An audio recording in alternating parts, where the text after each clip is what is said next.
اللہ رب العزت نے ارشاد فرمایا ہے کہ اللہ یبسط الرزق لمن یشاء من عبادہ ویقدر له۔ اللہ رب العزت اپنے بندوں میں سے جس پر چاہتے ہیں رزق کو کشادہ کر دیتے ہیں، آسان کر دیتے ہیں، فراخ کر دیتے ہیں، اور جس پہ چاہتے ہیں اللہ رب العزت تنگ کر دیتے ہیں، کم کر دیتے ہیں۔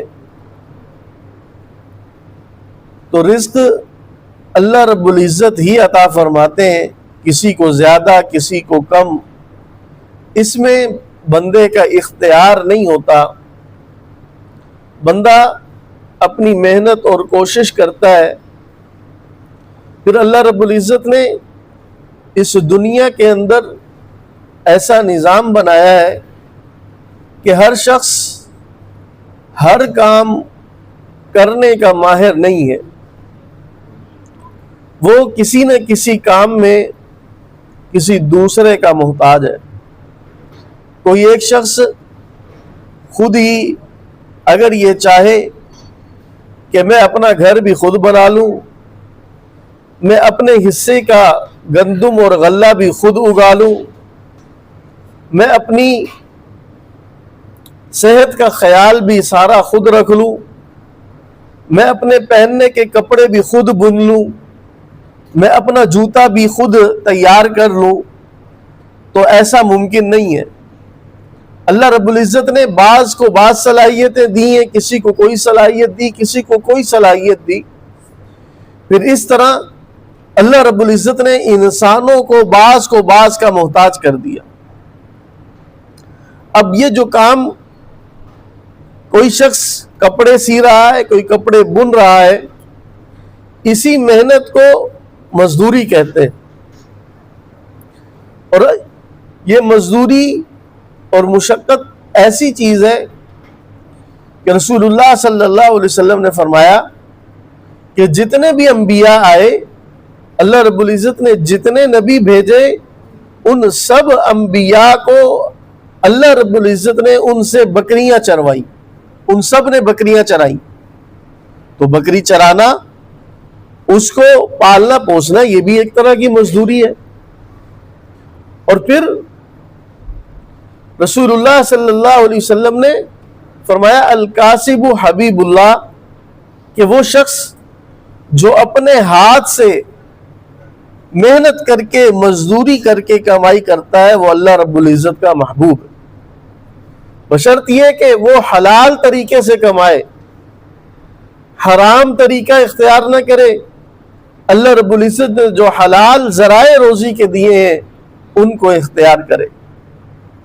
اور پھر مزدوری کرنا، یہ انبیاء کا، جس طرح میں نے عرض کیا کہ رسول اللہ صلی اللہ علیہ وسلم نے جب یہ عرض کیا، ارشاد فرمایا کہ تمام انبیاء نے بکریاں چرائی ہیں، تو صحابہ کرام رضوان اللہ تعالی علیہم اجمعین نے عرض کیا وَأَنْتَ یا رسول اللہ، اے اللہ کے رسول آپ نے بھی چرائی ہیں؟ فرمایا ہاں، میں نے بھی مکہ کے لوگوں کی بکریاں چرائی۔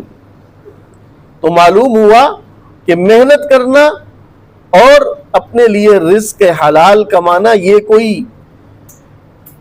کمی کی بات نہیں ہے، عار کی بات نہیں ہے۔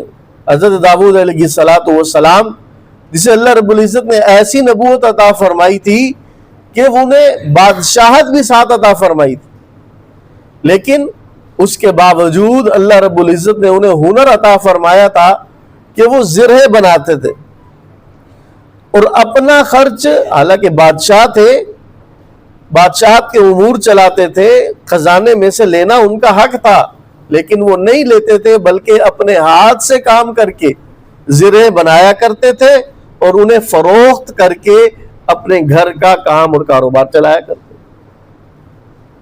اور پھر یعنی کہ معلوم یہ ہوا کہ انبیاء نے مزدوری کی ہے، رزق حلال کمایا ہے۔ اور پھر اس کے بعد آپ دیکھیے کہ سیدنا ابوبکر صدیق رضی اللہ تعالی عنہ، ان کو جب خلیفہ بنایا گیا، اب اگلے دن وہ کپڑے کی تجارت کیا کرتے تھے، کندھے پہ کپڑے کے تھان رکھے اور بازار کی طرف چل دیے۔ رستے میں حضرت سیدنا عمر فاروق رضی اللہ تعالیٰ عنہ ملے اور انہوں نے پوچھا کہ ابو بکر کہاں چل دیے؟ فرمایا کہ میں اپنے کام پہ جا رہا ہوں۔ فرمایا تم اگر کام کرو گے، بازار کے اندر تجارت کرو گے، تو حکومت کے امور کون دیکھے گا؟ وہاں کوئی فیصلہ آتا ہے تو کون کرے گا؟ کوئی کسی ملک کا سفیر آتا ہے، اس سے ملاقات کون کرے گا؟ حکومت کے معاملات کیسے چلیں گے؟ تو فرمایا کہ اگر میں کام نہیں کروں گا تو پھر میرے گھر کے معاملات کیسے چلیں گے؟ میں اپنے بچوں کو کہاں سے کھلاؤں گا؟ تو اس کے لیے تو میں نے کاروبار کرنا ہے۔ تو حضرت عمر فاروق رضی اللہ تعالیٰ عنہ نے پھر جو اس وقت اکابر صحابہ کرام رضوان اللہ تعالیٰ علیہم اجمعین تھے، ان کے سامنے یہ مسئلہ رکھا کہ مسلمانوں نے حضرت ابوبکر کو خلیفہ مقرر کیا ہے، اب اگر یہ تجارت کے لیے بازار میں رہتے ہیں تو حکومتی معاملات چلانا مشکل ہو جائیں گے اور ان میں خلل پیدا ہوگا، تو کیا کیا جائے؟